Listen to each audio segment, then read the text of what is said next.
Hello, my fellow high flyers. Are you worried about making your first mistake in real estate and that's what's keeping you on the sidelines? Today we're talking with John Paul Kilduff. He goes by JP. He is a retired veteran of the United States Coast Guard. Our goal today is to provide you with extra information to help you achieve new heights.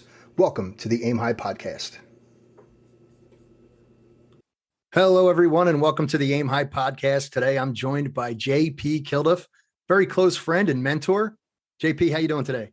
Good, man. How's it going, bud? Doing great, as always, brother. You know, it's always great when I get to see you. Yeah, no doubt, man. I absolutely love the logo that's soaring behind you, man. The Aim High logo is legit, bro. Very patriotic. Yeah, brother. You would know. Listen, being Coast Guard, me being Air Force, we both have that connection. JP, why don't you give me a quick introduction? Tell me about yourself.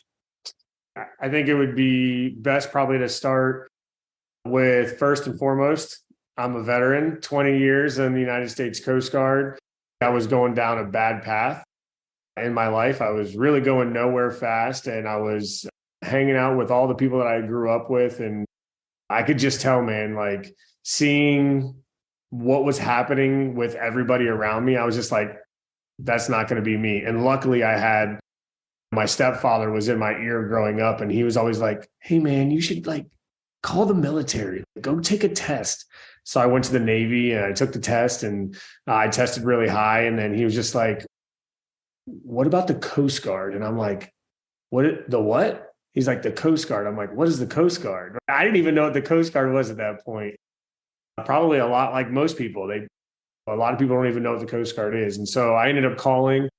2 weeks later, dude, I was down. I was talking to the recruiter, and 2 weeks after that, I was off to boot camp. Thank goodness, because while I was gone, man, a lot of my friends either ended up in jail or just they're no longer with us. It was like the best thing that's happened to me. And while I was in the military, I learned how to work on computers and telephones, because that was going to be the wave of the future back in 2000. And then halfway into my career, I was lucky enough to become a drill instructor and be able to train young men and women just like myself for 3 years. So watching them come in and not know how to shave their face or wipe their ass, then in 8 weeks be able to leave with a ton of confidence and conviction and being able to go out and serve the country, man. And that's when I realized, like, it wasn't about computers and telephones for me at that point anymore. It was more about leadership and development and mentorship and just the human aspect and just pouring into people. Right after I became a drill instructor, I quickly realized that IT wasn't going to be the gig for me. So I started to look for what was my exit strategy going to be coming out of the military. And that's when I found real estate, dude. I heard an ad on the radio for a real estate education company, called them up, went through their whole funnel, ended up in their program, and just had an amazing experience. I'm very coachable. I'm always a student of the game, and I love structure, and that's exactly what that education company provided. And so fast forward 6 years, I've got 7 companies now all within the real estate space. I've retired back to my home here in Florida with my beautiful family. I've got a wife and 3 children, and life is good, dude. You've always been crushing it. You've always crushed it since I've known you. We'll attribute that to the military, to the discipline and 100%. the execution of what we were taught in the military. Agreed, man. That it's definitely something that the initiative, the self-discipline, the respect, just like the accountability, like all of that, the structure was really something that I took away from the military, and it really helped me crush it. So let's talk about how you started. What was your first deal? So my first deal, so I joined this program in March of 2016. And then after my first coach call, they were like, okay, you need to go out, you need to find a real estate agent, and you need to start submitting offers. And I'm like, okay, roger that, sir. So I left my coach call. I found a real estate agent, and I was able to impress him basically with the basic knowledge that I had. And he took me out to see 10 properties that day. And back in 2016 in this area, which was South Jersey, City, right outside of Atlantic City. You know that area very well. Yeah. It was very depressed and there was a lot of foreclosures. So really, dude, you could go on the MLS and it was like shooting fish in a barrel. Like literally, like you could close your eyes and go, okay, stop, and point at the screen and say, all right, we're going to go see that one today, and put an offer. And oftentimes, if you were competitive enough, you could have won it. And my first one, 2 weeks into the program, into real estate investing, we saw 10 properties. I put 10 offers and I got my 10th one accepted on the property that actually needed the least amount of work. I was pretty happy that it was that one and not any of the other ones that we saw. Yeah. But you know what? The point was, like, you were told, hey, go take action. And you took massive action, like right out the gate, immediately jumped into it and started running, right? Yeah, 100%.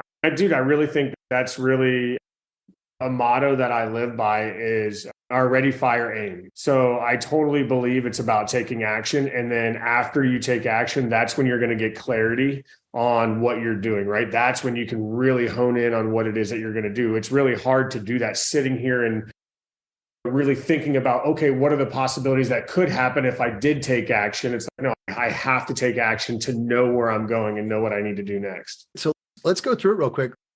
What was the purchase price on the property?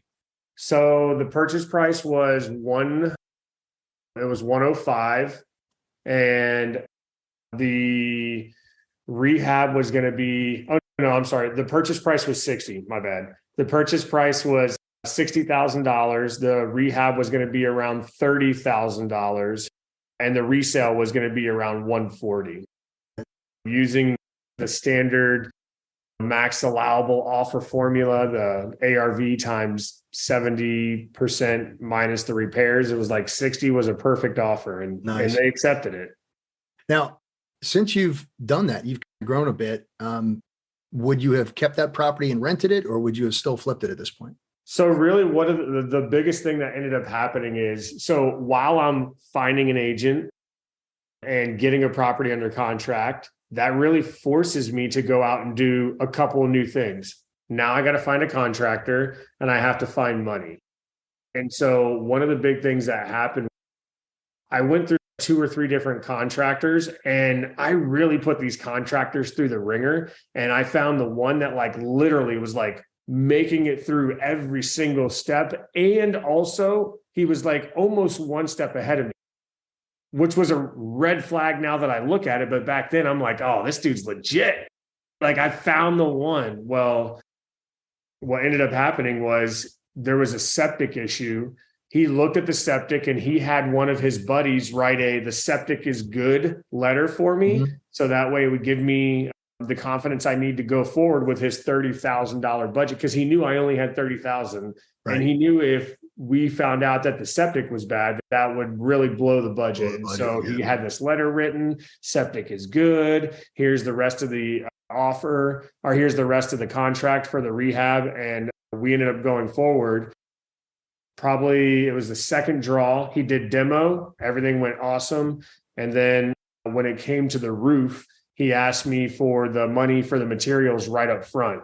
And at that point, after he had already done everything that he did, I was like, you know what? I'm going to give this guy the benefit of the doubt. I gave him the $6,000 that he needed for the roof. I went to a conference and I came back a week later and I'm like, where's Kevin? Why is the roof not done? I'm like knocking on the neighbor's door. I'm like, yo, have you seen this dude? And they're like, no, he hasn't been there for like 2 weeks. He came 2 weeks ago. He pulled all of his stuff off and he left. It was a kick in the junk. But I mean, like, not only, and so like after that, I started to really dig into him, his company, and the quote. And that's when I found out the septic was bad. Yeah. So not only did I lose $6,000 for the roof, now I've got a almost $18,000 septic system that I have to take care of as well. Dude, that was all my profit right there. Any profit that I had built in, that was it. Right. So the idea was to flip the property. And then when that happened, I had to really start evaluating, what am I going to do with this property? I definitely did not feel ready to make it a rental property for my very first property 2 months into the game. You know what I mean? I'm tracking you, buddy. What was like, so this is the beautiful thing. there's silver linings in everything that happens in real estate, right? You get kicked in the junk with a guy who runs off with money. Guess what? Now you're going to have a better contractor onboarding system. You get kicked in the junk and all your profits gone.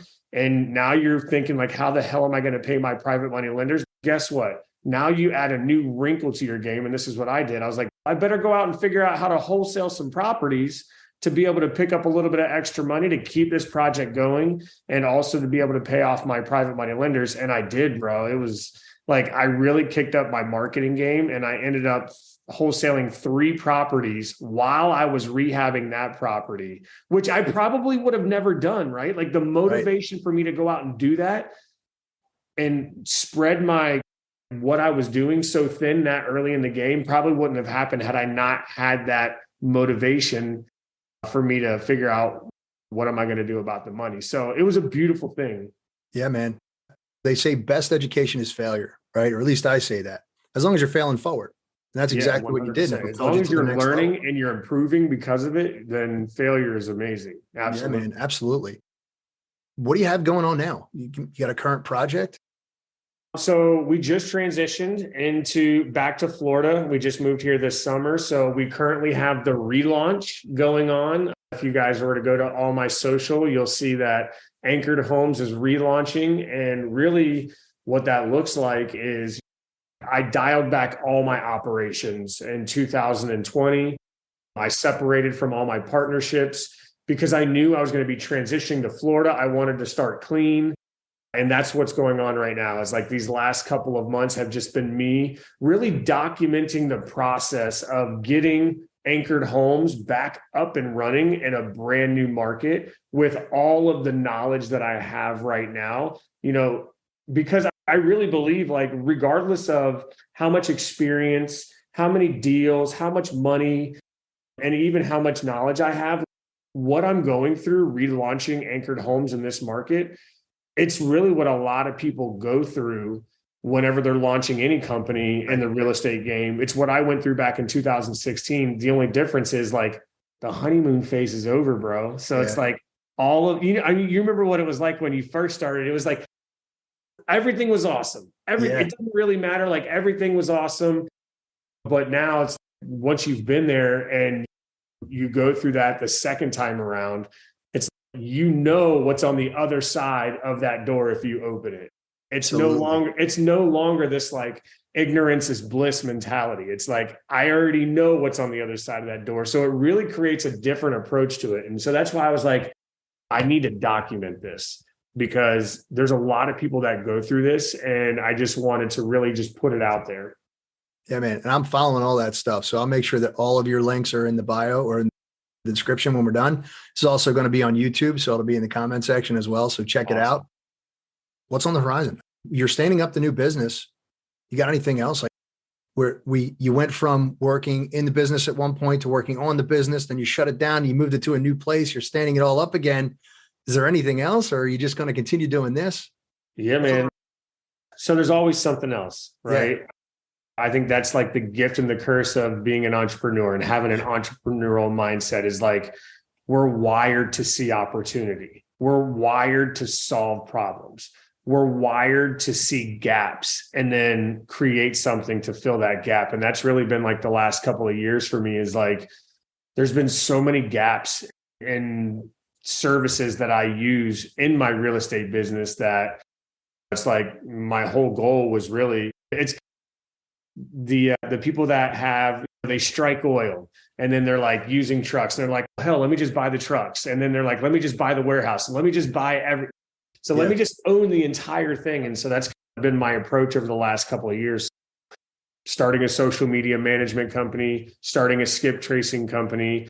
I just started a CRM company and I have a coaching business to help coach real estate investors as well. And so it's as I'm going through and I'm identifying gaps, I'm just like, I know I can solve that. I know I can do that better with amazing customer service.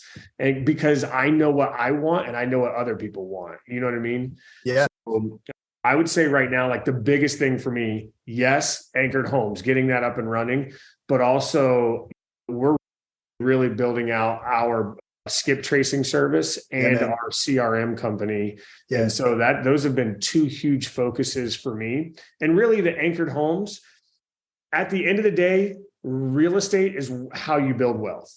Yes. Agreed. Putting out bandit signs, wholesaling, flipping, it's a part of the game. It's not how you build wealth. So I'm doing that right now. I've got a 19-year-old son who I'm trying to teach the game. So I'm doing a little bit of that so he could pick up on it. But really, after doing it for a couple of months and getting it stood back up, I'm realizing like, I don't want to be in the flipping game anymore. I don't want to be in the wholesaling game anymore. I want to be like Bud. I want to own a bunch of freaking units and apartment complexes and get back to where I was in my portfolio. And this whole relaunch has really allowed me to really just think about, look, dude, you've got all this experience and all this knowledge. Like you should be stepping up to a syndication or commercial or just more passive than what you are. So that's really what's on the horizon for me is I'm looking to really get into that multifamily syndication commercial type deal next. Awesome. That's absolutely awesome. Yeah. That's the thing, growing that generational wealth, that wealth that's going to be around for a really long time. I had this conversation with somebody yesterday. The difference between rich and wealthy, the rich make a lot of money and then they spend a lot of money, where the wealthy have assets that pay them in addition to that income that, that you're just accumulating assets and accumulating assets that continue to drive more income into your pocket so that you can do more bougie stuff. More bougie stuff. I'm all about that, man. Pinkies up. That's it, buddy. Take that drink and that's it. Just go with it. Drink the espresso with the pinky out. That's fantastic.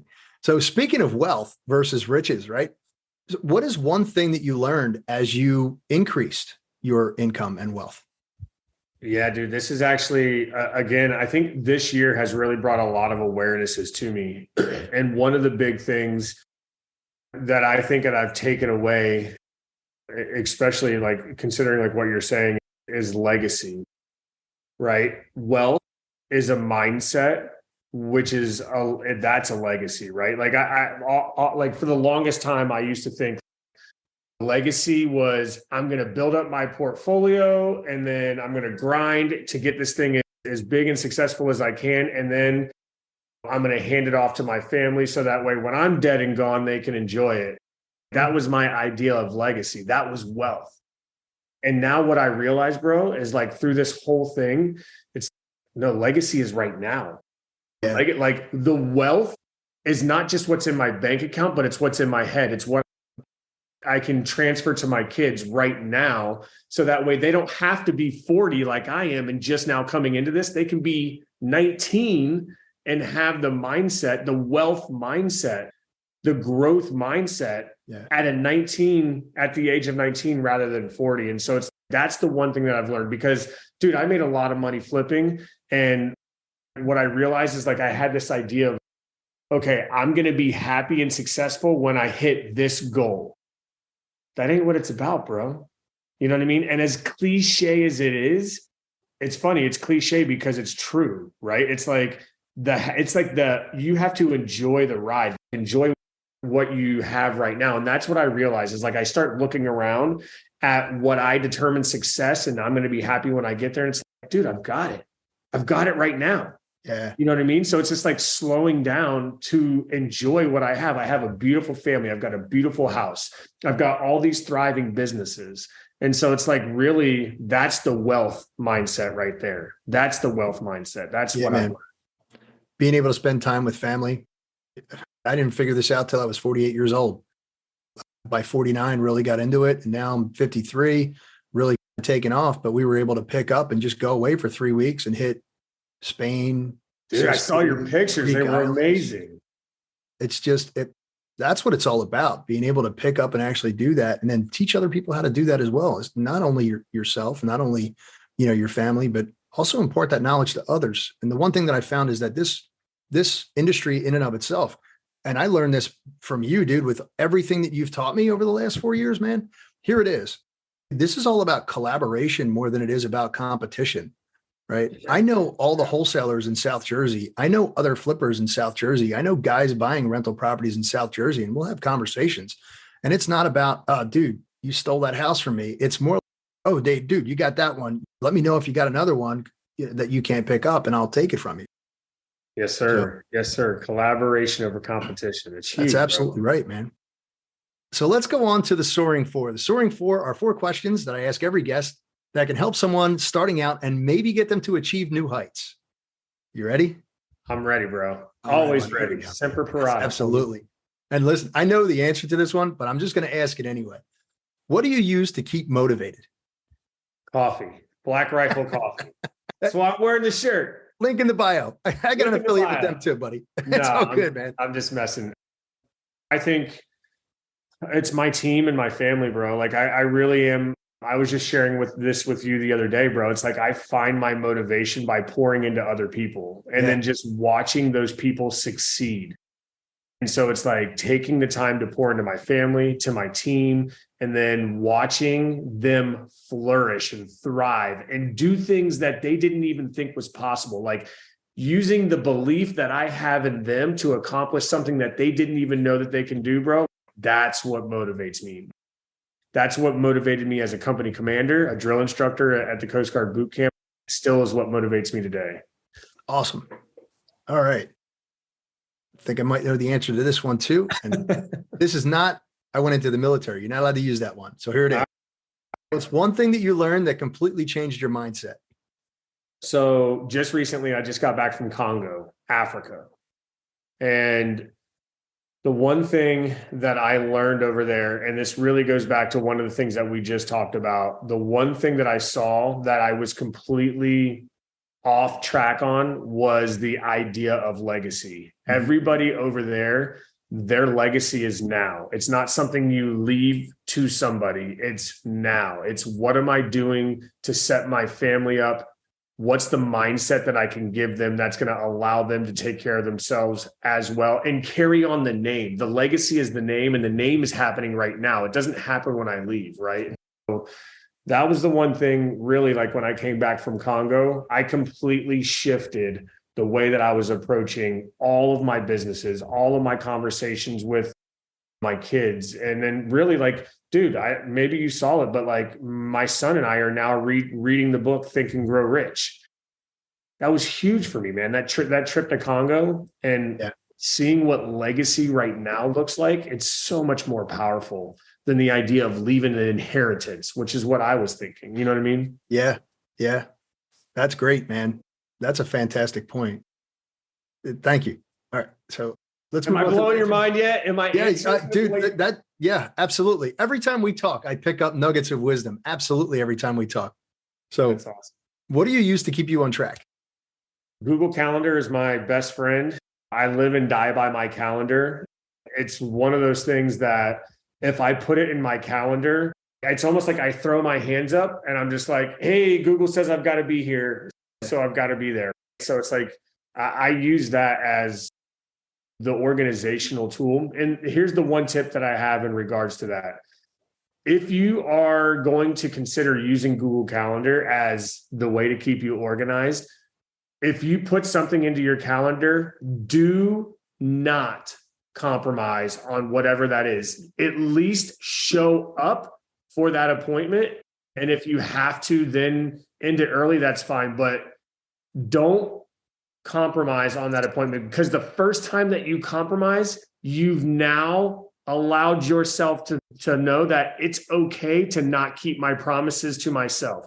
It's okay to violate my own boundaries that I have for my time, right? And so it's like, if you're going to use something like a Google Calendar, you have to you have to respect the boundaries that you're creating for your time, for yourself, and for everybody else.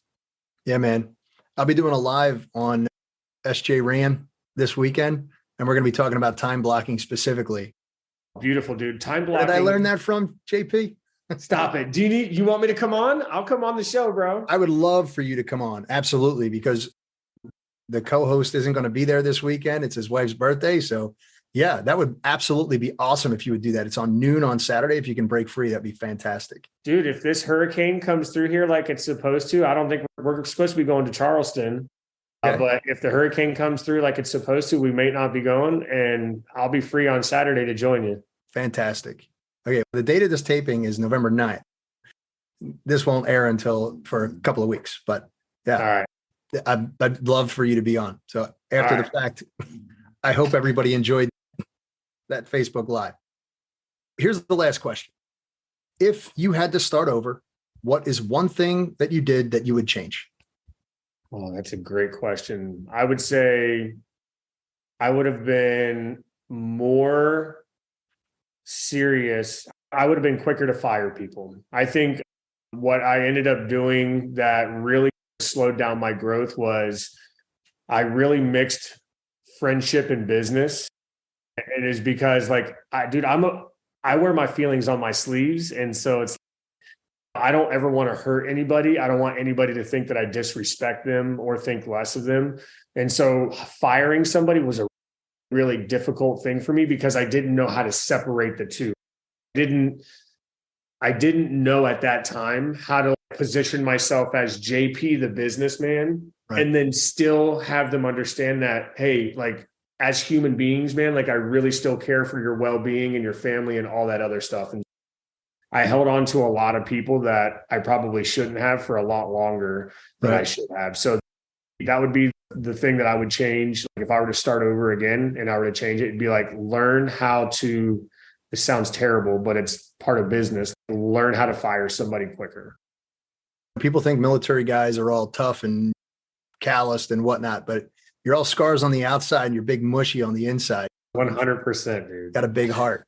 But yeah, I can relate to that. Absolutely. You're a big teddy bear, buddy. Yeah, something like that. All right, JP, before we clear out, do you have any final words, anything that you need to plug? No, I would say the one thing that I've noticed over 6 years, I've done almost like I've been in this thing for 6 years and I've been coaching real estate investors through it from startup to high net worth individuals that don't have systems. And what I've realized, bro, and for you and all your listeners, it's 20% technical, 80% mindset. Yep. And so your mindset is one of the most important pieces to this game because there's a lot of ups and downs in this game, man. One of the things that I always try to impress upon people is like, we need to work on having higher lows and lower highs. And just think about that for a second, having higher lows and lower highs, right? So it's not 1 minute we're at the top of the mountain and we're screaming, and the next minute we're in the pit and we're cussing everybody out.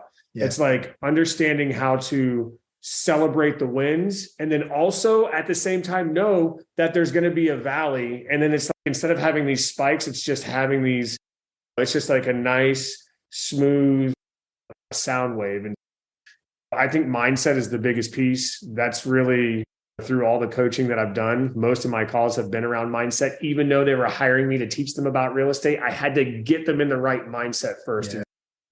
For your listeners, the piece of advice that I would have is having a real estate coach to teach you the technical part is one, but also having a coach to teach you on the mindset is probably more important than anything because it's not just real estate. It goes over all of your life.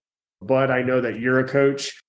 I'm a coach. We have access to so many amazing coaches out there. And so I would just urge your listeners to always have a coach that they're being coached by. I have my appointment at 1:30 on Saturday, buddy. Absolutely. Yep. Mine's tomorrow. Totally agree. JP, if somebody wanted to reach out to you, how would they do that? Yep. So on all my socials, it's at jpkilduff.me. Nice. All right. JP, thanks a lot. I really appreciate this. Hopefully somebody gets some value out of this, and I will look forward to talking to you again, my friend. Everybody, thank you very much. This is Bud Evans signing off. Until next we meet, aim high. Hoorah!